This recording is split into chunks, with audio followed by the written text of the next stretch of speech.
मेष राशि वाले बंधुओं, स्वागत है आप सभी का, हृदय से अभिनंदन है मेष मंथन भिंड यूट्यूब चैनल में।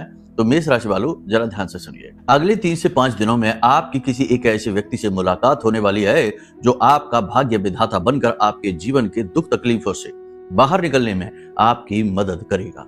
कह सकते हैं कि ईश्वर का सच्चा हाथ बनकर वह इंसान आपके जीवन में आएगा।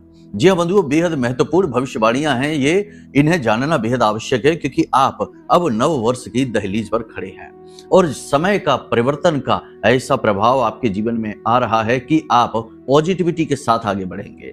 अगर आप चीजों को अच्छी तरीके से समझते हैं, जो हम आपको बताने जा रहे हैं उन बातों की गंभीरता को समझते हैं, ग्रह गोचरों को समझते हैं, साथ ही साथ देवी देवताओं की कृपा और आशीर्वाद किस प्रकार से जीवन में कार्य करती है इसे भी समझ लेते हैं, तो 100% आप अपनी इस समय की परेशानी मुसीबतों से छुटकारा प्राप्त करेंगे। साथ ही साथ बेहद ही शानदार, बहुत ही अच्छे अनुभव भी हासिल करेंगे आने वाले समय और काल में। फिलहाल हम आपको बता दें कि अगले 3 से 5 दिनों में आपके जीवन में 3 प्रकार की शुभ घटनाएं होने वाली हैं। साथ ही साथ कुछ अशुभ घटनाएं भी हैं जिन्हें जानना बेहद आवश्यक है। इनके विषय में गहराई से बात करेंगे, साथ ही साथ उपाय सलाह भी आपको देंगे। साथ ही साथ आपको हम बता दें कि इस एक व्यक्ति से मुलाकात होना आपके लिए सौभाग्य की बात रहेगी। आपकी मेहनत, आपकी पूजा पाठ अनुष्ठान, आपके द्वारा की गई निवेदन और विनती का परिणाम है कि भगवान ने इस एक इंसान को आपके जीवन में भेजा है। इसके बारे में जानना बेहद आवश्यक है, यह आपका भाग्य विधाता है। साथ ही साथ हम आपको बता दें कि एक ऐसा महाशक्तिशाली उपाय, वैसे तो हम 2-3 उपाय बताएंगे क्योंकि आने वाला वर्ष सूर्य प्रधान है और इस सूर्य प्रधान वर्ष में आपको उन्नति करनी ही चाहिए। और कैसे आपको संपूर्ण उन्नति और विकास प्राप्त होगा, इसके लिए कुछ विशेष उपाय और क्रियाएं अभी से, आज इसी समय से प्रारंभ कर देनी चाहिए। तो वो सारी चीजें, विधि विधान हम आपको बताएंगे। साथ ही साथ एक ऐसा महाशक्तिशाली उपाय बताएंगे जिसे यदि आपने पूरे मन के साथ, पूरे भाव के साथ कर लिया तो अगले 4 से 6 महीनों के अंदर अंदर आपका अपना खुद का मकान होगा। जी हाँ, ज्योतिष में इस उपाय को अमोघ उपाय कहा जाता है क्योंकि यह उपाय कभी भी निष्फल हुआ ही नहीं है और इसे लोग पेड कंसल्टेंसी में बताते हैं, यानी कि जो पैसे देता है उसी को बताते हैं। लेकिन हम इस उपाय को नव वर्ष के उपहार के तौर पर आपको देने जा रहे हैं। इस उपाय को ध्यान से समझ लेना। अगले वर्ष में आपका खुद का मकान होगा। दूसरा कि यदि आप मकान बनवा रहे हैं और उसमें बार बार अड़चने, व्याधियां, परेशानियां आ रही हैं, रुकावटें आ जाती हैं, बन नहीं पा रहा है, तो वो रुकावटें दूर हो जाएंगी। तीसरा कि यदि आपने जमीन खरीद रखी है, मकान बनवाने का जुगाड़ नहीं हो पा रहा है, तो वो स्थितियां भी पॉजिटिव हो जाएंगी, मकान बनना प्रारंभ हो जाएगा। कहने का मतलब यह है कि खुद के मकान का सुख आपको प्राप्त हो जाएगा, चाहे आपकी जन्म पत्री में मंगल की स्थिति कैसी भी हो, शनि की स्थिति कैसी भी हो, गुरु की स्थिति, शुक्र की स्थिति कैसी भी हो। इन ग्रहों के प्रभाव से ही जातक मकान का सुख हासिल करता है। कुंडली का चौथा भाव चाहे कैसा भी हो, हर एक स्थिति के पार निकल जाएगा यह एक उपाय। तो इसे भी जानना बेहद आवश्यक है, बड़ा चमत्कारी उपाय है, ठीक है। और जब याद रखना कि मकान का सुख प्राप्त होगा तो इसके साथ कई अन्य सुख भी आते हैं। याद रखना कि अच्छा समय या सुख अकेला नहीं आता, जिस प्रकार बुरा समय भी अकेला नहीं आता। जब आएगा तो पूरा परिवार लेकर आएगा, कई तरह से परेशानियां आएंगी, वैसे ही अच्छा समय भी आएगा तो अपने पूरे परिकर के साथ ही आएगा और तरह तरह से आपको लाभ पहुंचाएगा। तो ये उपाय बेहद चमत्कारी है। इस नए वर्ष के प्रारंभिक दौर में, यानी अभी तो शुरू नहीं हुआ लेकिन शुरू होने वाला है, इस समय और काल में आपको इस उपाय को कर लेना बेहद आवश्यक है। तो उम्मीद करते हैं सारी बात आप समझ रहे हैं।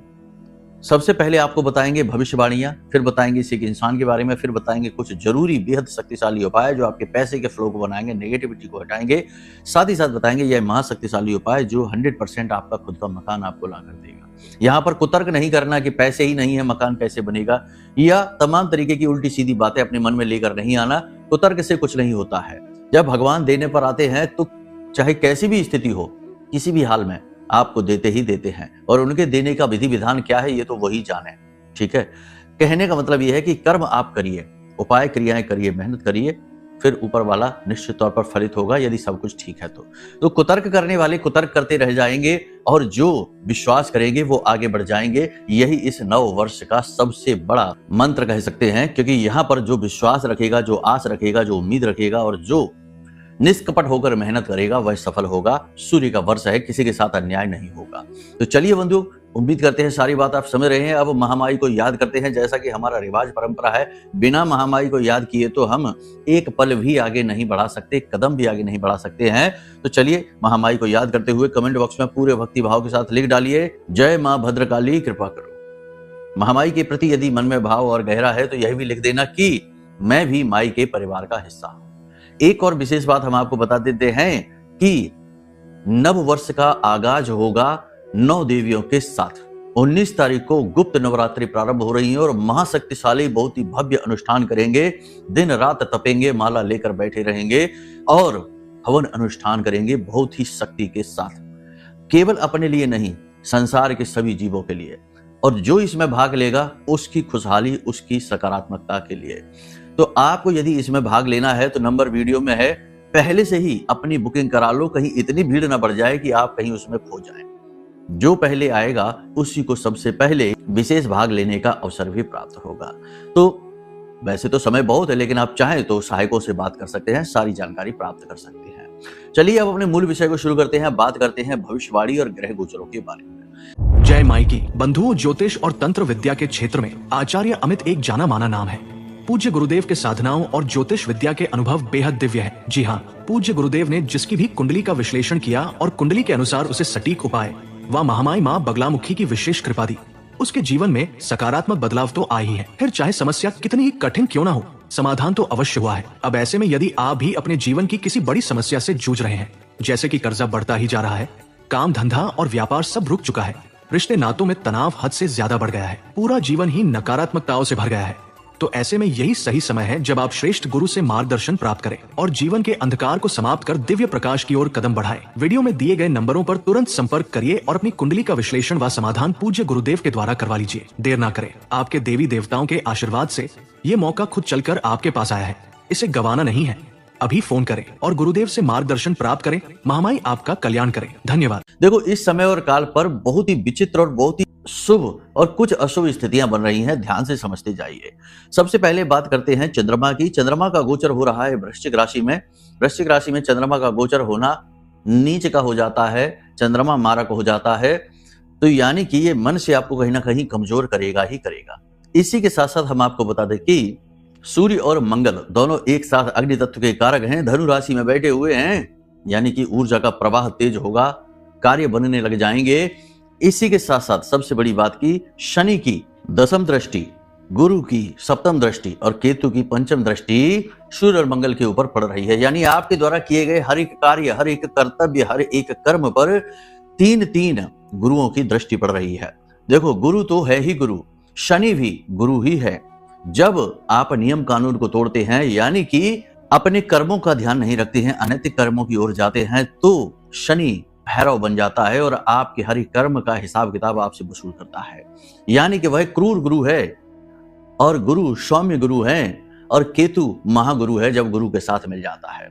तो दृष्टिगत योग बन रहा है, बहुत ही शक्तिशाली योग बन रहा है। यहाँ पर आप जो भी कुछ करने वाले हैं अगले 3 से 5 दिनों में या 1 हफ्ते के लिए, वह आपके पूरे जीवन को प्रभावित करेगा। गलती की कोई गुंजाइश नहीं है, नकारात्मकता की कोई गुंजाइश नहीं है। हालांकि ये नकारात्मकता आएगी जरूर, कमजोर चंद्रमा की वजह से। कहने का मतलब यह है कि ये बेहद महत्वपूर्ण समय और काल है। अब क्या होगा, कैसे होगा, ध्यान से समझिए। आपकी आमदनी बढ़ेगी, पैसे का फ्लो बनेगा, अटका हुआ पैसा आपके जीवन में खिंचकर चला आएगा।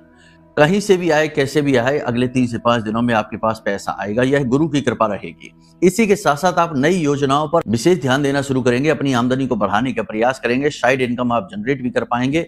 याद रखना, जब बुध और शुक्र मिलते हैं तो मंगल बद हो जाता है। तो यहाँ पर आपका मुहवाद किसी के साथ हो सकता है। आप जोश में आकर किसी से जल्दी प्रभावित होकर किसी योजना की शुरुआत कर सकते हैं जहां आपको गहरी चोट लगेगी। याद रखना कि आप जो भी कार्य करें अगले 3 से 5 दिनों में, वैसे तो जीवन भर का यह मंत्र है, अगले 3 से 5 दिनों में लालच कहीं से भी मन में नहीं आना चाहिए। हर एक कार्य आप ईश्वर को समर्पित होकर करिए, चाहे किसी की मदद करें, चाहे अपना खुद का कार्य करें, चाहे किसी भी प्रकार का कार्य करें, उसे प्रभु की मर्जी मानकर ईश्वर को समर्पित करके ही करें। इससे आपके ऊपर कर्म के जो दोष होंगे, क्योंकि हर एक कर्म, चाहे आप कैसा ही कर्म करें, कहीं ना कहीं उसमें दोष भी होता ही है, दिया तले अंधेरा होता ही है। आप चाहे किसी को सच्चे मन से दान ही क्यों ना कर रहे हो, लेकिन कहीं ना कहीं मन में कुछ क्षण के लिए ही सही, लेकिन अहम का भाव आ ही जाता है कि हम कितना अच्छा कार्य कर रहे हैं, तो ये भी दोष उत्पन्न हो जाता है। कहने का मतलब यह है कि कोई भी दोष हो, कैसा भी दोष हो, अच्छा कर्म कितना ही हो उसमें भी आ ही जाता है। तो इस कर्म के इस दोष से बचने के लिए सबसे सरल मार्ग है कि आप उसे अकर्म की स्थिति में डाल दे, यानी कर्म भी किया और नहीं भी हुआ। और वह कैसे होता है कि हर एक कर्म को भगवान को समर्पित कर दो, ईश्वर को समर्पित करके केवल उस कर्म के साक्षी बन जाओ कि दान हो रहा है, हमारे हाथों से हो रहा है, बस देने वाला भगवान है, लेने वाला भगवान है, हम तो बीच में माध्यम है, बस उठाकर दिए देते हैं। जैसे कि दुकानदार सामान को उठाकर ग्राहक को पकड़ा देता है, न सामान उसने बनाया है, न सामान का वो प्रयोग करेगा। ठीक है, बिल्कुल उसी प्रकार से मन में भाव लेकर रखेंगे, बहुत तरक्की करेंगे, बहुत उन्नति करेंगे और किसी भी प्रकार के दोष से बच जाएंगे। आप अपनी क्षमताओं को बढ़ाएंगे, अपनी बुद्धिमानी का, अपनी तर्क शक्ति का, अपनी योग्यताओं का पूरा प्रयोग करेंगे, नए संपर्क लोगों के साथ बनाएंगे और उन संपर्कों का भविष्य में आपको बड़ा लाभ प्राप्त होगा।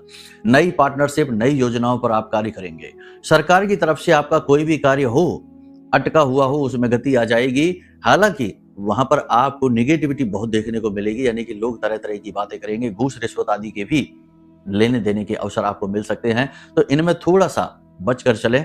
कभी मजबूरी हो जाए तो कोई बात नहीं है, लेकिन कोशिश करें कि इन चीजों को इग्नोर करें, बचें। साथ ही साथ कोई कोर्ट कचहरी का विवाद है तो उसमें गति आ जाएगी, फैसला आपके मन के अनुसार होगा। कहने का मतलब यह है कि यह समय और काल आपके लिए बहुत ही अच्छा है, लेकिन यहाँ पर आपको 2-3 चीजों का विशेष ध्यान रखना है।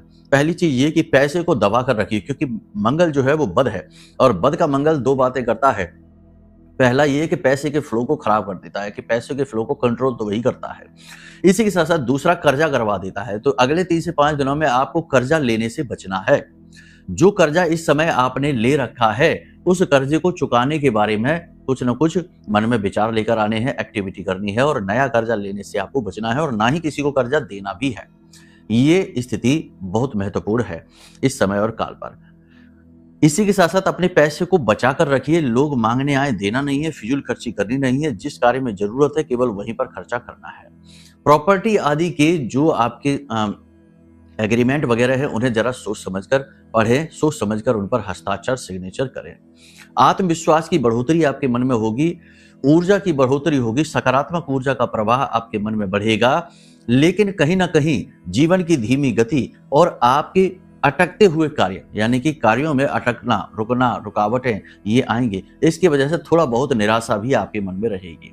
अपने रिश्तों से आप थोड़े से परेशान से दिखाई देंगे। जिनसे आप बहुत प्रेम कर रहे हैं वही आपकी बुराइयां करते दिखाई देंगे। जिनके लिए आप सब कुछ कर रहे हैं वही लोग आपकी अनदेखी करते दिखाई देंगे। और आपके अपने, जैसे आपकी संतान है या आपके छोटे भाई हैं, आपके अपने ही जिस प्रकार से अपने जीवन का दुरुपयोग कर रहे हैं, व्यसनों में डूब रहे हैं और समय को खराब कर रहे हैं, उस प्रकार से उनको जीते हुए देखने में आपको थोड़ा सा दुख हो सकता है, परेशानी हो सकती है, क्योंकि आपने अपने जीवन में सब कुछ अपनी मेहनत से हासिल किया है और मेहनत का क्या नतीजा होता है आप अच्छी तरह से जानते हैं। आपके मन में आध्यात्मिकता के भाव जागेंगे, आप भगवान के मंदिर जाएंगे, दर्शन करेंगे। हो सकता है किसी तीर्थ यात्रा पर भी आप चले जाएं। अचानक से यात्रा के योग भी बन रहे हैं, लेकिन यदि यात्रा आपकी कमर्शियल होगी, यानी काम धंधे से जुड़ी होगी, तो वह कष्टदायक होगी और उसके सफल होने की गुंजाइश बहुत कम है। मंदिरों में जाना आपके लिए बेहद आवश्यक है इस समय और काल पर, क्योंकि इससे मंगल भी आपका नियंत्रित रहेगा और शुक्र भी अच्छा हो जाएगा और गुरु की कृपा तो आपको प्राप्त होगी ही होगी। किसी विशेष प्रकार के पूजा पाठ अनुष्ठान में आप भाग ले सकते हैं, कोई धार्मिक कार्य आप कर सकते हैं और दान धर्म का कार्य भी आप करेंगे। गुपचुप तरीके से करना, इनमें दिखावेबाजी की कोई गुंजाइश नहीं होती है। लोग आपको कहीं ना कहीं नीचा दिखाने की कोशिश अवश्य करेंगे। आपके आसपास के लोग पॉलिटिक्स करेंगे, षड्यंत्र रचेंगे, आपके क्रेडिट को चोरी करने की कोशिश करेंगे, आपकी मेहनत को चोरी करने की कोशिश करेंगे। खास तौर से कार्यालय में, आपके कार्यस्थल पर यह स्थिति बनेगी। हालांकि आपके सहकर्मी आपको सहयोग खूब करेंगे, आपका साथ देते दिखाई देंगे, सब कुछ करेंगे, लेकिन पीठ के पीछे आपकी जड़ें काटने से भी बाज नहीं आएंगे। तो थोड़ा सा आपको इस मामले में सतर्क रहना होगा। अपनी भावनाएं, अपनी बातों को लोगों से यूं ही शेयर न करना। उच्च अधिकारियों के साथ किसी भी प्रकार की बहस नहीं करना है, उनकी हाँ में हाँ मिलाना है। सही गलत का फैसला बाद में करना, पहले अपने मान सम्मान को आपको बचाना है। याद रखना कि यहाँ आपके मन में थोड़ा बहुत ईगो का भाव उत्पन्न हो सकता है, यानी कि अहम का भाव उत्पन्न हो सकता है, क्योंकि अग्नि तत्व का प्रभाव बहुत अधिक है और ऐसे में मंगल बद है, तो ये आपको ऐसा दिखा सकता है कि आप इतने अच्छे इंसान हैं। याद रखना कि अहंकार भी 3 तरीके का होता है। एक तो सात्विक अहंकार होता है जो अच्छे कार्यों को करने से आ जाता है कि भाई हम तो बहुत पूजा करते हैं, हम तो बहुत दान करते हैं, हम तो बहुत लोगों की मदद करते हैं, सेवा करते हैं। हमने कई बार ऐसा देखा है लोगों को कि वो अपनी ही सीखी, अपनी ही बड़ाई अपने मुंह से मारते रहते हैं।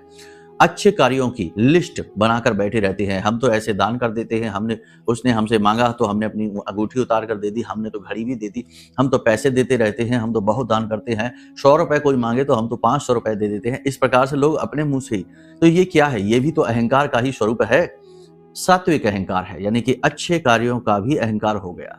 और बाकी तो आप जानते ही हैं, तामसिक और राजसिक अहंकार, यानी कि जो अपनी चीजें आपने एकत्रित कर रखी हैं, धन वैभव सुख समृद्धि, गाड़ी वाहन घर, ये सब चीजों का अहंकार तो राजसिक अहंकार हो गया। तामसिक अहंकार ये हो गया कि हमें शक्ति का अहंकार है, हमारे पास ताकत है, हमारे पास ऊर्जा है, एनर्जी है। ताकत कैसी भी हो, पैसे की ताकत है, शरीर की ताकत है, या हमारे पद की ताकत है, तो किसी भी ताकत का दुरुपयोग करना तामसिक अहंकार। ये अहंकार के 3 रूप हैं। तो इस समय और काल पर आपके अंदर अहंकार का भाव अवश्य ही जागेगा और इस अहंकार को आपको दबाना होगा, वरना आपका 100% शनि खराब हो जाएगा और सूर्य तो खराब होगा ही होगा, जो आपके आने वाले पूरे वर्ष पर बुरा प्रभाव डालेगा। यानी कुछ गलतियां आप ऐसे में कर जाएंगे जिनकी कीमत आपको लंबे समय तक चुकानी पड़ेगी। गलत लोगों से आप भिड़ जाएंगे, गलत लोगों से आप अपना समय और खराब करेंगे, ऊर्जा खराब करेंगे, कोर्ट कचहरी के विवादों में फंस सकते हैं। अनावश्यक रूप से नकारात्मक विचारों में फंसकर अपने समय और ऊर्जा को आप खराब कर सकते हैं। इस समय और काल पर आपको कुछ और बातें हम बता दें जो कि बहुत जरूरी है आपको जानना।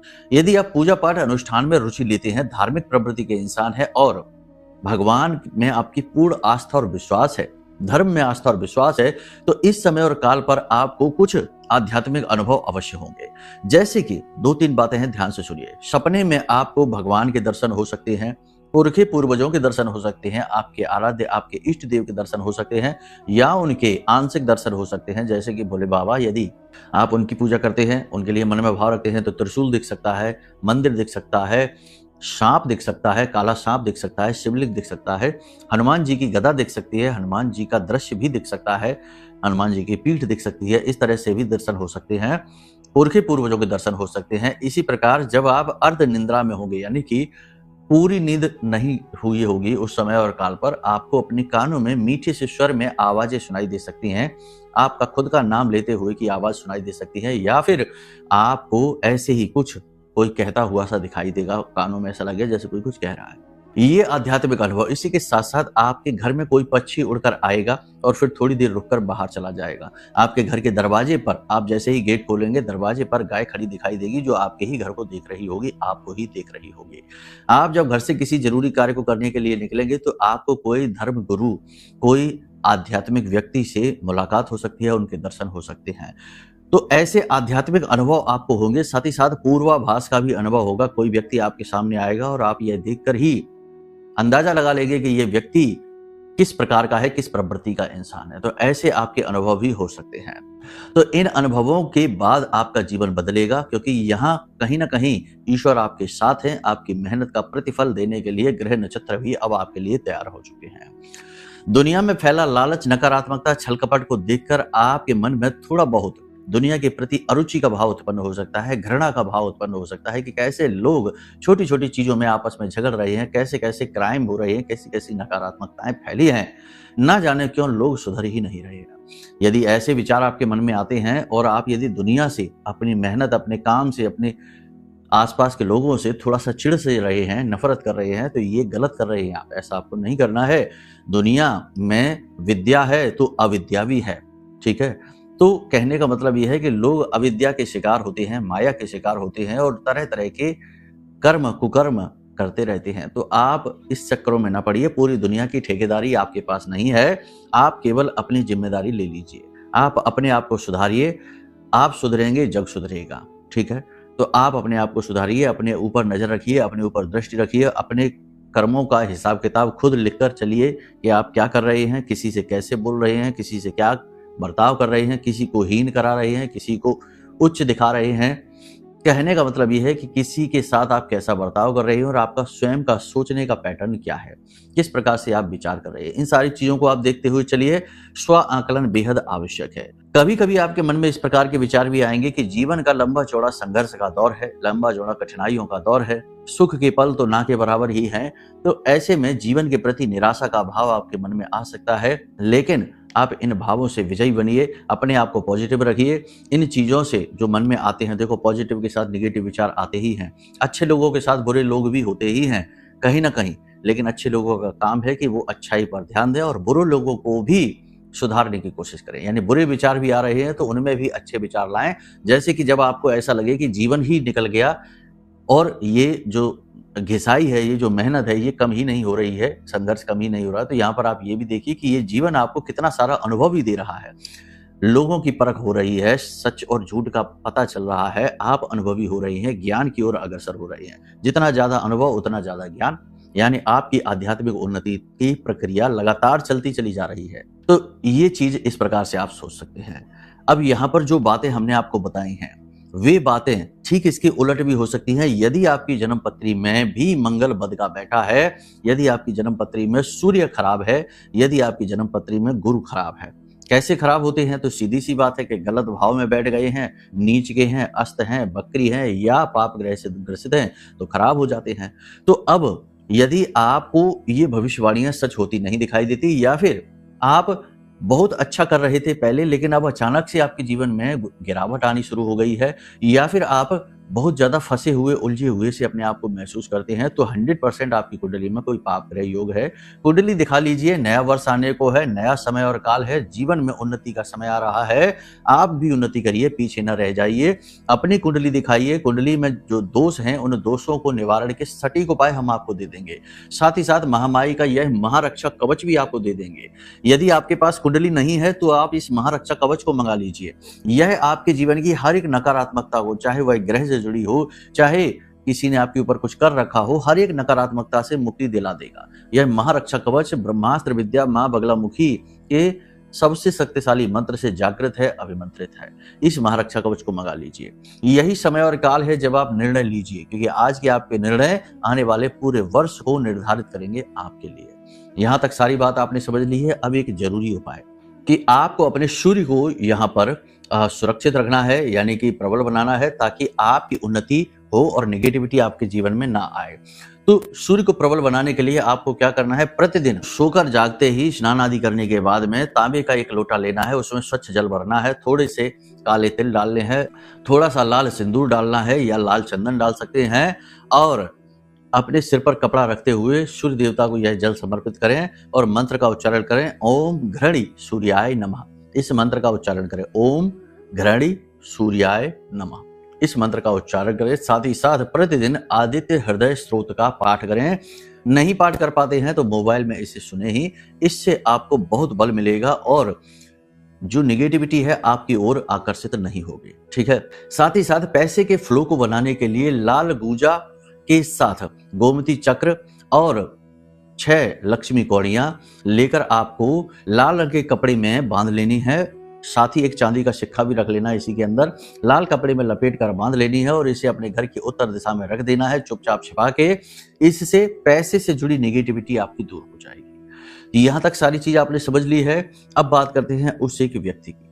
तो देखो, जिस भी व्यक्ति का जन्मांक 9 है, जिस भी व्यक्ति का जन्मांक 4 है और जिस भी व्यक्ति का जन्मांक 3 है और जिसका 7 है, यानी कि 9, 4, 3, 7 जन्मांक जिनका है, ऐसे व्यक्ति, यानी कि जिनका जो मूलांक होता है, जैसे जिसका जन्म 25 तारीख को हुआ तो 5 और 2 को मिलाया 7 हो गया, ऐसे व्यक्ति आपके जीवन में ईश्वर की कृपा के रूप में आएंगे, आपकी उन्नति अवश्य ही कराएंगे। लेकिन इन सबसे महत्वपूर्ण हम आपको बता दें कि किसी ऐसे व्यक्ति से मुलाकात करने के लिए जो आपका भाग्य विधाता बने, आपकी कुंडली में कोई पाप ग्रह योग नहीं होना चाहिए।